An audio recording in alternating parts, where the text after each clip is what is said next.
Pinky here. Welcome back to our month of focusing on ThunderClan leaders. Today is day 3 of Pinestar. The scene that Rachel's going to be drawing today is a Pinepaw's first real conversation with a kitty pet, and the lasting impression that it makes on him. I'll read this part from the book to you guys now. It's Pinestar's Choice, pages 133 through 136.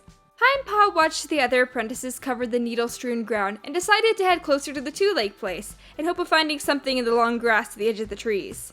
He had patrolled along the fence several times now and never stopped to peek through the hole again.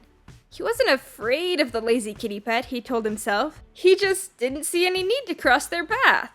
As he approached the edge of the forest, he saw sharply pointed red roofs of two-leg dens. There was a chatter of high-pitched two-leg voices abruptly cut off by a thud, and then a monster began rumbling, loud at first, but fainter as it rolled away.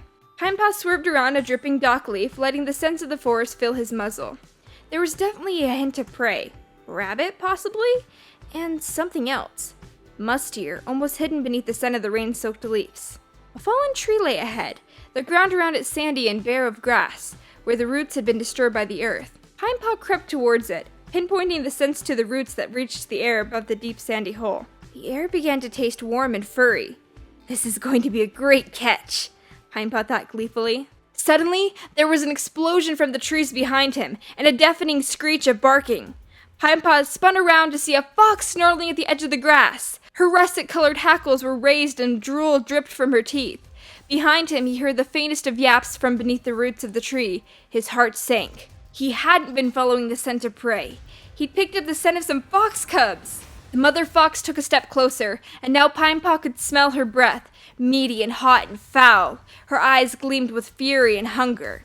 Pinepaw scanned the gap between the fox and the tree trunk. Could he make a run for her before she caught him? His heart pounded so fast that he couldn't think clearly. His legs trembled until it was an effort to stand upright. The fox leaned forward, ready to strike. Pinepaw closed his eyes and braced himself. He knew he wasn't fast enough to run away. He would have to hope that he could somehow fight his way out. Just as the fox was about to leap, there was a thunder of paws along the fallen tree. A ginger and white shape flew down to land in front of Pinepaw. It was a cat, her fur fluffed up and her tail bristling. "Get away from him!" the cat hissed and lashed out with one forepaw. Sharp claws glinted briefly in the air. "Leave him alone!" To Pinepaw's astonishment, the fox lowered its muzzle and took a step back. Its ears flicked as if it was trying to work out what the fierce cat was saying. "Get onto the fence," she muttered to Pinepaw out of the side of her mouth. "Go on now." Pinepaw turned and jumped onto the fallen tree. Without looking back, he raced along the trunk and leaped there onto the two-leg fence. It wobbled under his weight, and for a moment he thought he would fall down into the grass to be snapped up by the fox. But then he dug in with his claws and found his balance, and stood triumphantly on top of the fence. The ginger and white cat joined while the fox barked in frustration below. "Ha!" jeered Pinepaw. "Can't catch me!" The ginger and white cat looked at him with cool blue eyes. "And you did what exactly to save yourself?" she meowed. "You would have been fed to those cubs if I hadn't turned up in time." "You don't know that," Pinepaw argued, feeling his fur grow hot. "I'm a ThunderClan warrior. I know how to fight."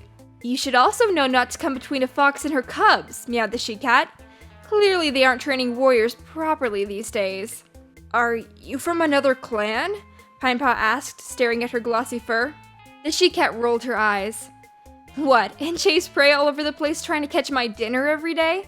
Don't be ridiculous. I live here." She nodded to the two-leg den behind them. Pinepaw gaped. You're a kitty pet? Kitty pets don't know how to fight." The she-cat blinked. "You might have noticed that I didn't fight that fox. I just scared it long enough to let you get away. We're not all cowards, you know." She stood up and kinked her tail over her back. "Especially if we have kits. Like that fox, we would do anything to protect our young." She padded lightly along the top of the fence. "Now, go back to your territory, and stay away from foxes. I won't always be here to save you."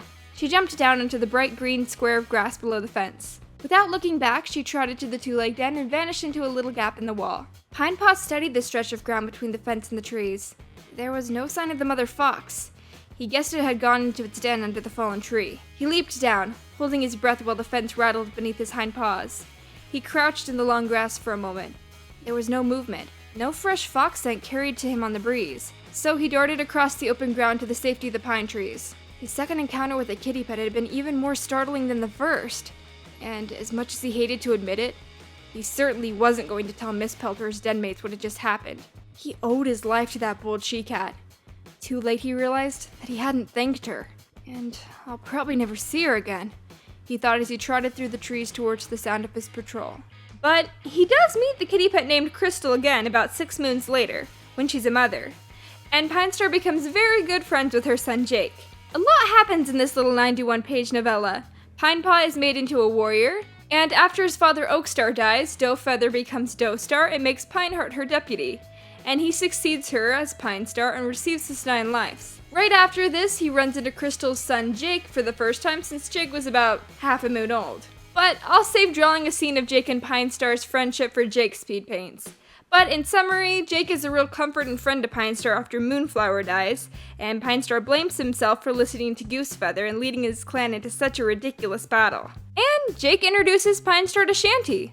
But more on that tomorrow. I'd love to hear in the comment section down below why foxes are always depicted as the villain in the Warrior Cat series. I think foxes are awesome! Do you think the Aaron should write a book like my Unknown Flame series where a cat befriends a fox and then it joins the clan? I mean, if they can befriend Midnight the Badger, surely they can learn to communicate with foxes. Don't you think? Well, I hope you enjoyed that video. Make sure to go and check out the video over on the side of my last speed paint. And click that subscribe button so you can always be notified when I make my next video.